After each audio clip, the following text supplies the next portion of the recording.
tuhowaye daga baya. Kware wallahi fitowa ya sake yi. Kun gani ko? Wannan ba lama kalgo bane?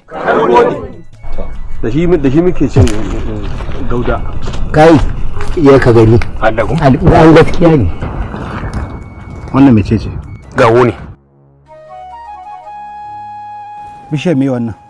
Wannan kanya ce. To da in ka zo ba za a ganta ba. Haka ne. Sai dai tushiyar. Yanzu fa.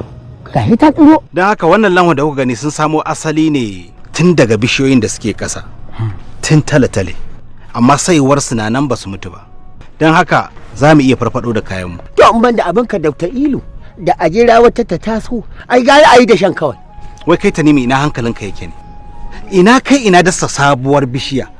Bayan ga wadda take ƙasa ta fito ita ce kawai za ka tsaya ka gyaggyara ta fito ba sai ka tsaya ba ta ruwa ba ko kuma ka mata wani dogon wahala. To amma a dabta wa'annan lanho da muke gani sun kwankwanta ƙasa sun barbaje ba ka ganin ya kamata a ce miƙewa suka yi sambal.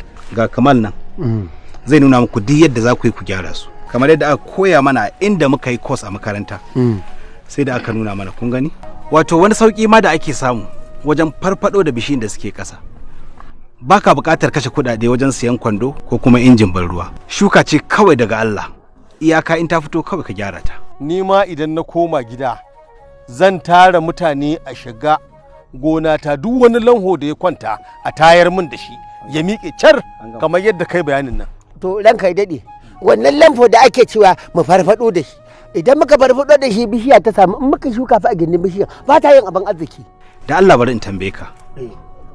Nawa ake sayar da kwanan kwalba a kasuwa? Yakan yi 650 har 600. To kakan samu kwalba nawa a bishiyar kuka?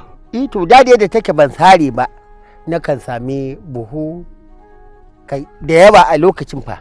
To saboda Allah idan ka auna ka kwatanta ribar da zaka ci a kwalaban da kake da shi da kuma dan shuka ko in ce asarar da kake a karkashin inuwa wanne yafi? To kace ni ne ban gane lamarin ba.